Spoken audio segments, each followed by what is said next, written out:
Now joining us to discuss this pivotal development is Dr. Ganiu Bamgbose, a lecturer in the Department of English at Lagos State University. Dr. Bamgbose, you're welcome. Thank you very much for joining us. Good to be here. Thank you for joining us, Doctor. I want to start by saying, I remember when there was history in schools. I didn't take it out, I'm a science student, but 10 years ago it was taken out. Now if we take a look at the 10-year gap, it was 10 years. Wait, hang on a second. 10, it's not 10, 10 is 2019. Yeah, that's true. 2009, so that's 20. Yes, 20 almost years 20 years. My math is wrong. Maybe I should have focused more on math. But what's the effect of taking history out of the curriculum in those 20 years that it's been out? Do you think it's had a marked effect on people's perhaps maybe culture or sense of heritage? A very serious one, a very serious effect, because you now have young people who do not have a sense of identity, young people who do not appreciate cultural heritage and values, right? I like to make clear that history is not mere study. It helps with identity construction. It helps with understanding ideologies. I am a lecturer in the university. There are a whole lot of things that are tied to knowing your history, your historical values, all right? There is the Yoruba phenomenon of omoluabi, which is greatly enculturated within the knowledge of the history of the Yoruba as a people. So when you do not let people know their history, you are preparing human beings who do not know how to approach the future. Look, like I said, I've said this before, that history was one of my favorite subjects in school. And then I was actually offered admission to study education English language. But I went for education English language instead of, sorry, education history. There we go. Instead of, but I went for education English language. And I remember how much, it's helped in forming, the nuances and helps us understand perspective and helps us understand what we see. And it makes you understand that our life and the world itself is very cyclical, like it's a cycle, Absolutely. It never ends, right? Absolutely. And so with this reintroduction, do you think that we have the capacity with the educational sector when it comes to teachers, books, textbook, curriculum, to really teach? Because, I mean, if you expand it, that is schools in the whole 36 states, plus the FCT. At the level of capacity, at the moment, the answer is a clear no. But and what would it take then? But is it doable? A big yes. So what would it take then? So what it would take then would be to, I'd like to let you know that all along, schools, universities have been studying history. And very fascinatingly, it's not just been history. So you have some schools call it history and international studies, history and diplomatic studies, and so on. All right, so we have teachers in training. In Lagos State University, where I lecture, for instance, we have history education. So all we need to do is to put systems and structures in place to train teachers, all right, to be good teachers. I like to make clear, in an article I published just yesterday on the issue of a teacher who slapped a young pupil several times, we need to understand that teaching is one of the most abused professions in Nigeria. Agree. When people study banking and finance, banks train them before absorbing them, all right? Young doctors have to be housemen, all right, before they come in. Young lawyers, but you just assume that anybody with the content knowledge is good enough to be a teacher. Someone who does not understand the language of empathy, who does not understand the language of patience, who does not understand procedural ways of delivering content. So it is not just about having the content. So at the level of content, yes, there are students. But one of the things the government needs to do, and this goes beyond history, is the need to give teachers what we call pedagogical background. Teach them what, because in the end, not bookish history this time. Right. We're not just looking at bookish history where you say amalgamation was in 1945. What does it portend for the young people living in this age? Their critical thinking, the ability to relate with people, the ability to tap into the potentialities of their different cultures. All right? So certainly, at the moment, I do not think we are ready. But does the government have what it takes? Yes, we do. All right? Train teachers in this regard. Give them 21st century pedagogical, methodological knowledge that it takes to not just teach history as studies, but as something instrumental in the building of young people's psyche and helping them relate better as human beings. So this gap, this dearth of history studies in schools for the past perhaps 20 years, what has it caused in the socio-political landscape? Do we see a lack of enthusiasm for young people now to go into governance or even care about governance? Is that what's responsible? Yes, yes. You find issues at the level of political participation, but then young people are even interested in politics because it looks like a juicy place to go. But beyond that, we now look at interpersonal relation. All right? That has seriously been affected. Sometime last year, okay, so you now find young people who tell you, my name is Bamgbose. My name is Adeola. Your name is Adeola Bamgbose. How do you say Adeola? My name is Olamide. Yeah, so that, all right? And then you even have the ones who tell you, sorry, I'm Adeola, but I don't speak Yoruba. Excuse me. Excuse me. What's the dignity? Speak to the hands the face can't hear. Yeah, yeah. So I tell anyone who cares to learn that if you do not speak your language, you lack an identity. And these are some of the consequences of not teaching people history. Because so they do not know where they are coming from, so they are not attracted to it. You have not told them about the likes of, I'll tell anybody who cares to learn, that when you mention Ogun, before some young Yoruba people, the next thing is Jesus, God forbid. And I'm asking, what exactly has Ogun done to you? Because what we know about all of these people is that they were evil. Oro, a Yoruba socio-religious concept, is used for cleansing. But what an average young person knows about Oro is that Oro kills women.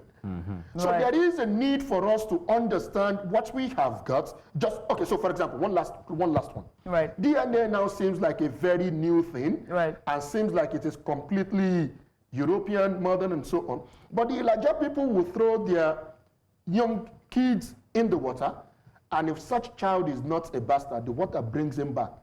What sort of DNA is more than that? You know what? Look, I absolutely love this because I'm reading a book, Mazino. It's called Yoruba Boy Running. It's a retelling of Samuel Ajayi Crowther's story, right? When he was into captivity, it was written by B. Bandele. He was the director and the producer for Yellowstone, the movie. Unfortunately, he died last year, but so rest in peace. But what was very interesting was the introduction of the book, the preface, which was written by none other than the Nobel laureate Wole Soyinka. And what he did was he talked about slavery, and then he likened it to slavery, modern day slavery, and how it's brilliant, and how the kidnapping of children in schools can also be a modern day slavery. Why? Because we're still peddling them back to be sold. But this time in the name of ransom payment. Brilliant. Interesting. It's so brilliant. But anyway, so it begs to ask the question about the curriculum of history, right? And the phenomena that is the unreliable narrator. And you're a lecturer of English, so you know what I'm talking about. The unreliable narrator, that the unreliable narrator oftentimes would tell the story with their own bias. Selective. Very selectively. So can we, tell our curriculum, can the curriculum be structured in a way where it is not taught by an unreliable narrator, it is not biased? Oh yes. And it's true to in fact. fact, we need to make clear, there is something in the head of an average young Nigerian person now, and that's the assumption that everything black is evil. I am asking a question. You are on a video call, yeah? You are on a video call with someone in Canada, and then you can see this person, you are laughing together, and that's technology. But when a woman summons someone from a port, that's evil. Oh, wow. So there are a whole lot of things. There are a whole lot of things that have to be corrected. There are a whole lot. We need to make clear that whatever is African is not necessarily evil.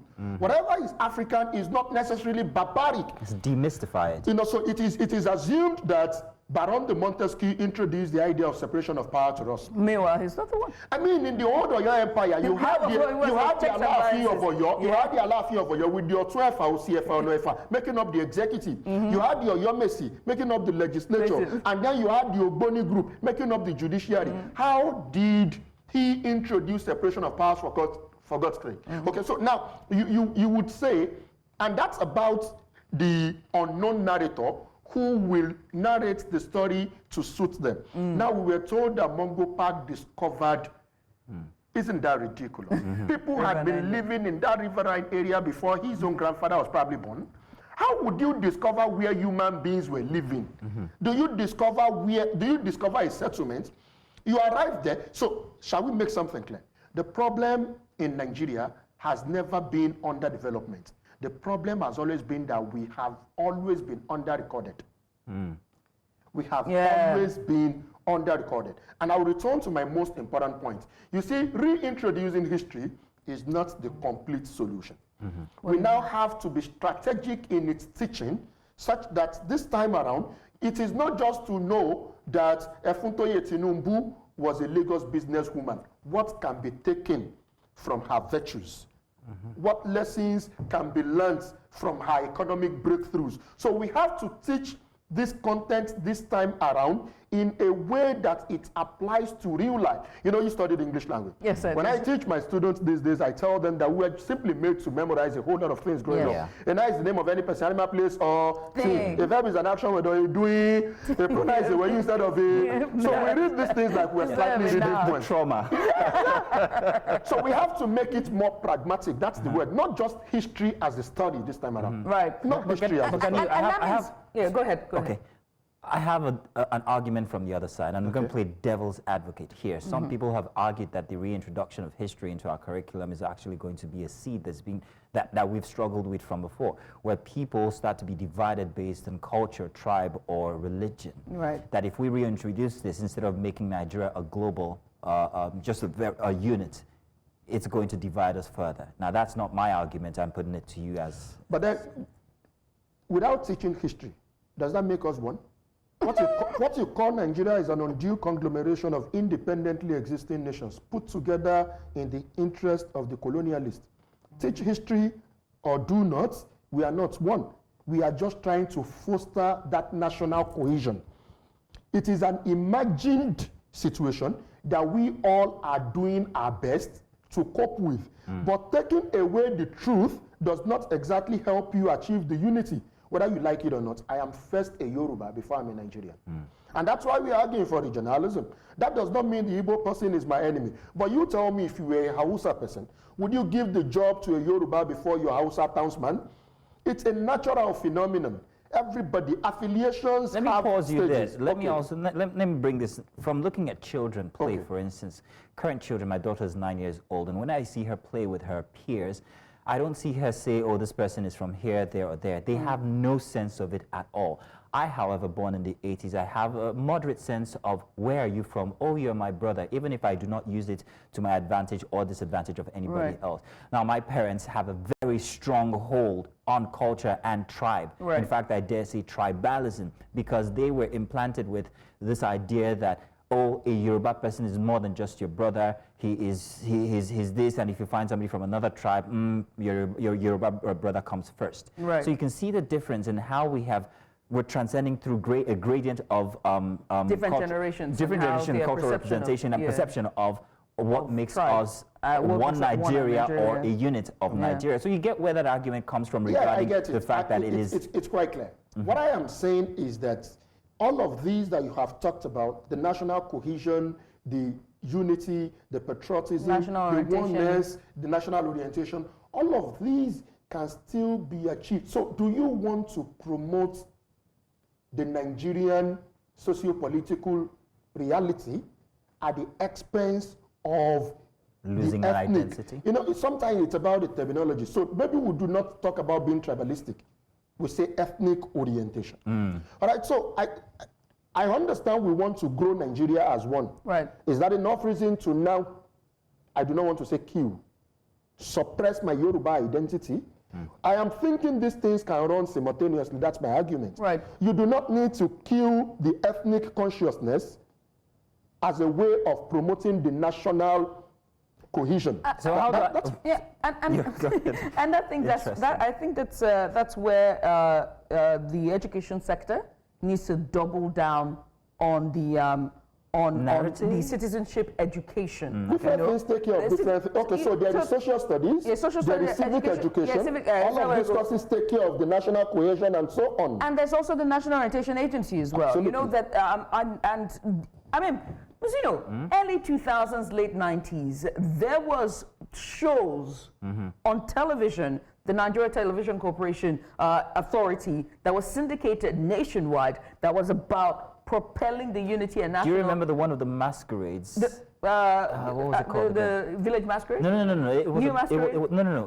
It was an entire documentary put together to showcase masquerades from the East. Right. And every time we'd gather around, our parents used to say this is demonic, but it was interesting to me. It was interesting. Exactly. So there were TV shows that that was about, you know, promoting national, you know, unity and talking about patriotism. And at the end of the day, the tagline will always be "United we stand, divided we fall." Aired on Saturday morning, 9 a.m. in the morning, you never miss it. But the question I want to ask you, right, is also still on history. And you've been talking about the methodology of education and really how the education profession and the quality of teachers that is currently being employed do not meet the standard in terms of global standard. And Nigeria is at a peculiar point. You know, we are at a crucial point in our society and the fabric of our society, right? And so with the reintroduction of history, do you think, or what will be your recommendation in terms of improving, you know, the teachers that will be teaching this subject? Because it's one thing for the curriculum to be unbiased. It's another thing for the teacher to push their perception on the children, to push their own thinking on the children. Because as much as I'm teaching a subject, there's no how I'm not going to be biased. So how can we teach that? That's where my question is coming from. Okay, so basically what we then need to do is what we call the Teach the Teacher program. Teach the teacher, all right? At every point in time, there are educational consultants, all right, who should because I tell you, the fact that you are out with Ed history does not automatically make you a teacher. So the ministry needs to put programs in place where we are exactly, again, very importantly, synchronize the efforts. Because if care is not taken, the whole idea of the reintroduction of history is still going to boil down to strengthening ethnic biases. So the Igbo teacher of history is promoting the Igbo culture, the Yoruba teacher of history in Lagos. So we have to have a way of synchronizing the efforts, okay? And what is most important now that we are reintroducing, and Lagos State government is really trying in this regard. As an English teacher, a whole lot of times we are invited to train the teachers. We go to Owutu in Ikorodu, we teach them 21st century pedagogical procedures for going about the teaching, okay? How do you teach language, for example, communicatively? So how do you teach history, not just as story, but as something that is going to foster? Okay, so when you are teaching about those women who were very prosperous economically, that can be used as an instrument for tackling gender imbalance. I see. Okay, so such that the teaching of history should always boil down to societal indices, talking about gender imbalance, talking about economic activities, talking about the eradication of social vices, Yahoo, and all of those things. So you want to tell the history of people like Alajo Shomolu is the story of a man who was a thrift collector or something, so good at what he was that he wouldn't write anything down, and if 15 people should give money to him, he has a record of it, all right? And this was somebody who grew with this kind of job to become a very prosperous man. So again, another thing we want history to do is to be able to inspire the young ones, that you can move in the path of just and still arrive at that destination. All right, so we need to teach the teachers. That is essentially what we need to do now, not just to reintroduce this course, all right, not just to reintroduce this subject. The teachers have to be taught and have to be conscientized on all of the national agenda we intend to achieve with the reintroduction of history that goes beyond story, but it is geared towards realizing certain things, national consciousness, right values in the society, and all of these things. Well, one thing that history taught me was the appreciation of people. It really helped in fostering my appreciation of culture. I mean, I've always said this, I'm from a multicultural background. My father is from South. My mother is also from South. My stepmother is, from the North. My sister is married to a man from the Southwest. My younger brother's married from a woman also. So there's that, we're a melting pot, and if you come for a family function, there's different tables, and everyone's speaking his Hausa, Yoruba, it's Hausa, this table there's Yoruba, on this table there's Efik, on this table there's Nkerela, on this table, just different languages that you're hearing, and it's a vibrant, it's vibrant, it's fun, and I love it, and it's beautiful as well. And I also think that as much as we're pushing an agenda, or it's all about national orientation, I also hope and I pray that history also helps, move at the next generation to not just understanding, but appreciating and embracing difference. If that makes sense. Embracing I get what you're trying to say. I hope it does that. I can see the passion that you have for this reintroduction of history, and I can see the relevant points that you're making regarding the reintroduction. However, being in the system yourself for many years, couldn't there, or isn't there need for some other reforms to have been made before this 1st of January was announced and put there, okay, boom, history? Doesn't the education sector here in Nigeria need more reforms that far supersede or are more relevant than this reintroduction? Oh yes, oh yes. But then, like we would always say, the best time to plant a tree was 20 years ago. The second best time is now. Let's say a number of reforms ought to have been introduced that were not introduced. Are they too late? No. They can still be introduced now. So all of these things need to stay. For instance, in the article I wrote yesterday about the teacher who slapped the student several times, everybody wants to talk about this teacher and then would make a whole lot of noise about it, and then 2 weeks' time you would hear another story. In other words, is there no need for a general overhaul of the situation? Is the teacher in the first place a teacher? How much is she paid for the job? How well is she motivated? All right, so a whole lot of things, like you have said. Does she have appreciation for the job, or understand? Do you get? You have a teacher who teaches JSS1 to SS3, and you're saying that wouldn't be a frustrated human being, primary 1 to primary 4, right? So all of these factors are there. But then a step at a time. Many people would assume that I love to support the government, but I'm just an optimist who believes every right move should be encouraged. So, should this be the only thing to be done? No. Is it even the only thing being done? No. I'll remind you of one. What's the essence of NYSC? The whole idea of NYSC is people from the north should come to the east, those in the east should come to the south, so that we can appreciate that generality, okay, that binds us. So, I want you to know that what we want to achieve in terms of integration, in terms of unity, in terms of cohesion, is not the sole responsibility of history. The whole load isn't going to go on history. There are a whole lot of other things that we have to do, and there are a whole lot of other things that are also in place. You have the arts, is it called Art Center? There is one around Ikeja. Every state has it, all right, where you have performances that do not only depict your own reality. So the art center in Lagos may decide to show the Igbo tradition and so on. So it is going to be some kind of multifaceted thing that would not live solely to history. But is history a good move? An absolutely good one. Can it achieve these things? Yes. What are some of the basic things we then need to do? Like I had said, teach the teachers, okay, give them proper orientation, and other things can come in place. But for now, let's rejoice in the fact that we would know where we are coming from, and I'll take that to be a whole lot in itself. So do you think this will further perhaps maybe instigate more reform? Absolutely, absolutely. Yeah, I do hope that, with this introduction, it would be, they would also have to have a proper relook in terms of our curriculum. I hope this will spur the stakeholders into reshaping the curriculum to meet the standard, global standards. And then let's remind ourselves that in Nigeria the problem hasn't exactly been policies. It's been the implementation. The curriculum is finer than what you find being implemented.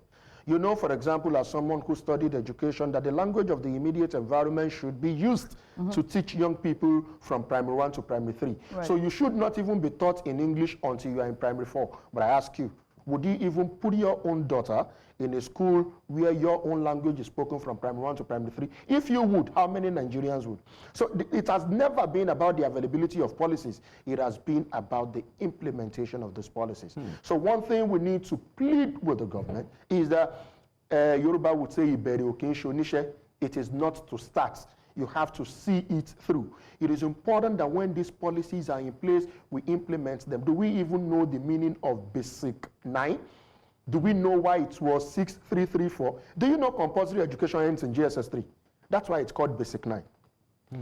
At the inception of when the 6334 system was introduced, the idea was that every state should have 6 technical schools or thereabout. I put it to you confidently today as an educationist that there are people who are not wired for formal engagement. Sure. They are wired for technical and vocational skills. Right. And that's why every school now, every state now should have technical and vocational center. Again, the Lagos state government is doing well in this area. But how many parents would you tell that after basic education, which ends in basic 9 or GSS 3, let your daughter or your son proceed to the technical school? You see people going to those places just because they do not have money. Not exactly because they think it is something that is good for their. So we need to create a better awareness about these policies. Yeah. We need to let people know that everybody will not go in the way. We have 3 H's.